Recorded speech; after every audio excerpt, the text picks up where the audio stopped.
Happy Valentine's Day. It's February 14th, 2025, and I'm in the house reading a book. Not because I don't have a Valentine's, but because my Valentine's is at work making money to pay our bills. So until he gets home, I'm just here and I'm reading Reverence by, hold on guys. I'm reading Reverence by Raina Rude, by Raina Rude. And it's supposedly a faith-based or Christian-based book. It's not about God or finding God. It's not like a educational or motivational or spiritual book. It's just, she's a Christian author, so it's very appropriate for us Christian girlies that are in love with reading. And it's a romance, and I think dystopian. I mean, it's giving dystopian, honestly, because it's America. I forgot what she said the city is, but it's taking place in a place called Vita Nova, which means new life, and it is a state in America. And I think they're like 2060, 2030, somewhere in a far future, and they're in the city that's barricaded, and everything outside the city is referred to as the unregulated zone, and they are in the regulated zone. And the whole purpose of the barricade is to keep this disease called the Job virus out of the barricade, out of the city, to prevent people from getting sick and catching it. Either way, while they are in this barricade in their state or a certain area of the state, they have to maintain everyone's health as best as they can because they don't have a lot of resources to waste on constantly nurturing and healing people back to health. So they have this thing to where once you're over 60 or once you get sick and it's to the point where it would take a lot to heal you, like having surgery or having cancer, they basically kill you. I hope YouTube don't censor that or anything, but they basically kill you. And so what happens is they give you this drug that slowly shuts down your body, and it's supposed to be painless and peaceful. And at that point, if you are over the age of 60 or you are just too sick, they call you a compulsory. On the other hand, there are people who can volunteer to die to save resources for all of the other citizens. So there could be a number of reasons why people would volunteer to do that. One of those reasons being, one woman, she actually volunteered because she knew that there was a lump in her breast, but she didn't know if it was cancerous or what the doctors would say, and she didn't want to go to find out, and she didn't want to die as a compulsory. She wanted to die as a volunteer, because if you die as a volunteer, you get your death date scheduled for a week out, following the Reverence date, where they give you your blue rose to identify you as a volunteer. Once people see the blue rose, they're going to praise you. You basically get everything you want. You're taken to this huge retreat where you get to stay your last couple of nights. You get 24-hour room service. You get all of these amenities, and they basically treat you like royalty. And you get literally anything you want. Anything you could possibly ask for, you get. And then so when these people go to volunteer, they have advocates who will advocate for them and help them get those things that they want. The main character in this book, I always forget their names when I'm talking about it. Hold on, give me a second. Okay, Kira. Kira is an advocate. Kira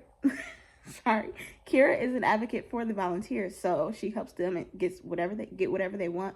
She schedules their dinners wherever they want to go. She schedules drivers for them, and she make arrangements. Like, one guy wanted his book in the city library, and she made it happen for him, even though the book was like, there was one word on each page, and it was a 300-page book. So you get my point. They can volunteer, and if you volunteer, you basically get treated with the utmost respect and like your royalty and this, that, and the third. So there are multiple reasons why people will volunteer if their life isn't that well, or if they're scared of what is to come, or who knows.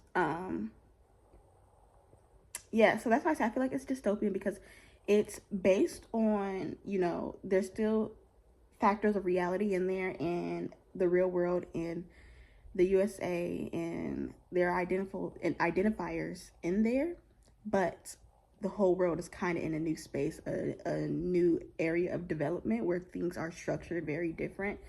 And yeah, so I guess I would say it's a dystopian romance. And I'm not spoiling anything, by the way, either. I know I'm giving a lot of details, but I'm actually not spoiling anything. But like I was saying, one of her advocates, Will, she was thrown off by him because his one and only request was to spend the whole entire week with her. I have my suspicions about it. She has her suspicions about it, but I don't think we have the same suspicions about it. She just received some news from someone. And I think that she doesn't realize that that news might have to do with him. I don't know, but that's my guess. I'm not going to say what it is or anything like that, but I'm just guessing that the news she received is correlated to his request, and she has no idea. Because I just think that it's absolutely weird. The timing is weird. It's just... Clearly, at first, she was reluctant to that. Like, I don't even think that's allowed because I'm not allowed to get close. The advocates are not allowed to get close to the volunteers because obviously the city doesn't want them to change their mind or grow attachment and not go through with it. Oh, and I forgot to mention, actually, if you are a volunteer after your reverence date, which is the date where they hold the reverence ceremony and they give you your blue rose, if you change your mind after that date, I'm pretty sure they make you like a prisoner and kill you anyway in the most harsh way. Like, I don't know, but it's a crime. It's illegal to change your mind. And there are harsh consequences for volunteering and then changing your mind, which is the crazier part too. So they kind of want to avoid that, avoid anyone changing their mind. And they just want to kill these people off. And it's insane. And she's realizing this isn't normal, but she's just going with the flow because that's how it's been since she was like 7 years old. And she's 19 now. So it's just like, yeah. And by the way, this is completely off topic, but I love that she's 19 because I'm 19. And I feel like as time goes on, like when it comes to reading, it's just like you feel like you're getting older and all the characters are like 16 and 17. And it's like, I'm not 16 or 17 no more. Like, this is crazy. Like, I'm gonna still enjoy, reading the books, but it's just like, it's not even that you feel old, but you feel like you should be growing out of it. You feel like, but I just can't. I just won't. It's just crazy. Like, the day has finally come where I'm not the same age as these characters, but I'm older. So she being 19 is heartwarming. Because I have a few more years until I'm really like, okay, they're not my age. Like, I know I have a few more years. My lips are dry, so yeah, I keep licking my lips because I hate recording without lip gloss. But I really wanted to come on here and talk to you guys about that. And the other thing I wanted to mention when I first started talking about this book is, if you don't know, I've grown so much closer to God than I was before. And when I first started to reading, I was so obsessed with fantasy and dystopia. I mean, girl, shut up. With fantasy and dark academia and all of these things. It was actually, now looking back at it, it's nothing wrong. I still don't see anything wrong with it, but I know it isn't right because, hear me out, y'all. Hear me out. Everyone is different, so just hear me out. For me, the books that really got me to fall in love again, I feel like I fell in love with reading in 3rd grade. I've always been obsessed with like fantasy. Like, I think one of the first series that got me to fall in love with that was The Land of Story by Chris Colfer. That's what I was obsessed with. And then I think just eventually, like, as I was going through a lot of stuff spiritually, and I was like, okay, I need to clean my space, I need to clean my body, I need to clean my mind, like, I just need to restart. And I had to do it fast and all of that stuff. And I'm like, Lord, help me out, right? And one of my biggest convictions was the fact that I was absolutely in love with reading about vampires and demons and evil things and evil spirits. And I glorified it, obviously, because I enjoyed it. I loved it. I thought it was just so cute and so magical. A human falling in love with a demon, a monster. And, it wasn't bad because oftentimes if there was like a male main character who wasn't human, he had a soft spot for her. And even if he was evil, he had that soft spot for the female main character where he was kind of mysterious and dark and nurturing. And it was just like, honestly, if I didn't have that conviction, I would probably still enjoy those stories.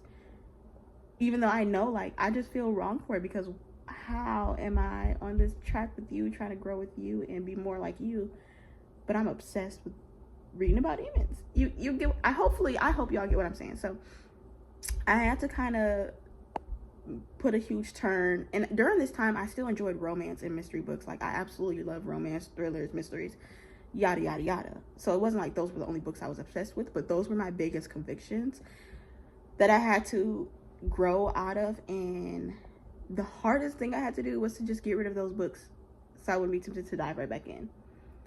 And yeah, so then we just restarted our journey with focusing on the other things that I loved, which is romance and all of the other things. But I'm like, it's still so much lust, and it's not even that I'm convicted for it. I just don't like it anymore. Like, I read into the book and it makes me cringe, and it's like, okay, no, I can't enjoy it when 5 pages in, they're already in the sheets. Y'all don't even know each other. And so I realized, okay, maybe I need some clean romances. So we're diving into more clean romances with a lot of yearning and desire and chemistry, right? That is also Christian friendly, without all of the just constant lust and other things. And I found that a lot of books openly kind of just disrespect Christianity in a way. And I try to ignore it in the past because I'm like, it's books. Not everyone is Christian. Not everyone loves God. Like, it's not. So I really try to ignore it and not think of it as a big deal before. But then I don't know. I feel like if there are Christian authors out there, I really want to give their books a try and support, because I'm so sick and tired of reading and passing by the disrespect. And it was just like, okay, it's so annoying. But no biggie. So all of that to say, we are on this journey to finding more books by Christian authors or with Christian content in it that is still enjoyable romance and not too, you know what I mean, not too much. Like, you can still enjoy a normal regular story. It's just that I think you guys understand what I mean, what I'm looking for, and why. And I hope that you guys are interested in joining this journey with me, because y'all know I'm gonna be sharing the books with you. But right now I'm about to get back to reading this book, and I'll give you guys another update when I have one. Really quick, what I don't think I mentioned is I wanted to mention that the pacing in this is really good. It's told through third person point of view, which usually I mind, but with this story I really don't mind because the author did such a great job writing it. I haven't been distracted by that, not once. Maybe it drew me in a little bit more, but usually I am one of those people that are picky about that. Like, ugh, I hate when it's not in first person. But I actually really do. I actually really am enjoying this book. The other thing is that I feel like I was in a reading slump forever, and it was so hard to get out of. I kept trying to find different books to read, and they just weren't hitting the same. I did finish one book. I don't know if that was Summer by the Lake, and I really loved it, but it just didn't cure my reading slump. Like, I forced myself through it, and I was just like, okay, I don't want to read anymore. This book has helped me. I don't know why. Like, I don't want to say like it helped me, but because I'm still reading it, but I want to read again. Like, I want to keep reading. I want to know what happens next, and I'm excited to figure out what I find next. Kind of like, I feel like I still need to continue reading, still need to fill out the emotions, because I read for the emotions. I want to laugh, I want to cry, I kick my feet up. Like, I am a very expressive reader. But so far I'm really into this book, and it literally has my attention, y'all. And I need to do my nails, but not the point. I've been reading it for a couple of days now, inconsistently, but starting yesterday and this morning, I've been reading consistently, and I'm on chapter 13 or 14, I think, maybe even beyond that, because I don't keep track of no, I'm on chapter 13. Okay, I just finished, and I'm so freaking happy that this is only book 1, but I'm done. I haven't even read the epilogue yet. Because first of all, it gave everything that it needed to give, every single step of the way, from chapter 1 to chapter 37. And I know chapter 38, which is the epilogue, is about to eat too. Y'all, I don't know how to describe it, but it's like the most perfect dystopian novel, with the romance and the villains, the heroes, and the ending. I just didn't expect that. I was so sucked in. Like, how are you getting out of this situation? Like, did she make it? Does she not? And I'm trying not to spoil it for y'all, because I really do want y'all to read it, and I need to know what you think about it. But like, and I look crazy, y'all. This is how you know I was into this book, because I was sitting right here reading, and I looked crazy. I know, I look crazy, I know, but it was just that good. And I told, I think 3 chapters ago, I told baby, I was like, yeah, we could finish watching the movie we started earlier when I'm done with this chapter. I ended up finishing the book. My bad. And then I actually did highlight some quotes in the pages because I want to start doing TikTok videos on like my favorite quotes and stuff, whatever. Not the point. The point is that I loved it. Honestly, I think I would rate it a 10 out of 10. There is nothing about this book that I would change at all. If anything, this book was extremely inspiring too. So like there is nothing that I would change about it. Not the writing style, not the plot twist, not the story at all. Like, she did amazing. And I am so shocked because this book has been sitting on my shelf. I remember I bought it a while ago off of Amazon, and it has been sitting on my shelf for months, and I've been waiting to start it. And I've been reading all these other books, and I'm like, none of these books are hitting how I need them to. And I kept looking at this book, and I'm like, oh, I can't wait to get started. But I was nervous for it because when I bought it, I was looking up like fantasy like books or romance books that like was Christian friendly or whatever. And so I was like, I feel like it's not gonna give like what I needed to give. But at the same time, I've been looking at it like, ugh, but that book is calling my name. And I finally read it, and I would read it 100 times over. This is definitely like, I'm not a person to reread books, but this is a book I would probably reread. And then if you don't like it, y'all, please don't crush my spirit, because I'm telling y'all, I'm so freaking excited about this book. If you read it and you don't like it, I wouldn't know what to say. So if you don't like it, that's fine. Tell me you don't like it, but I'm not gonna know what to say to you. I'm gonna just be like, oh, okay. But it was just that good. Like, I don't even know what to say. And then Kira, like this is the first time where I feel like the character didn't make me mad. Even when she said or did certain things, like, she did not make me mad at all. Like, I was in full support of her. I was on her side. I understood her completely. I understood her.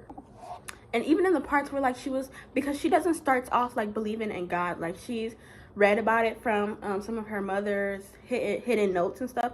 But even like, it wasn't disrespectful the way she mentioned it. She was just like, I don't know what these people are talking about, but okay. And I don't know. I need to get to book 2. So I'm probably going to try to order that on Amazon, because I doubt Barnes & Noble has it. I'm going to see, because I could be talking out my neck. But all of the other books that were by smaller artists or Christian artists, they didn't have. So, or they might have had it online, but not in any stores. So I'm probably going to order it off Amazon if Barnes & Noble doesn't have it. If Barnes & Noble doesn't have it.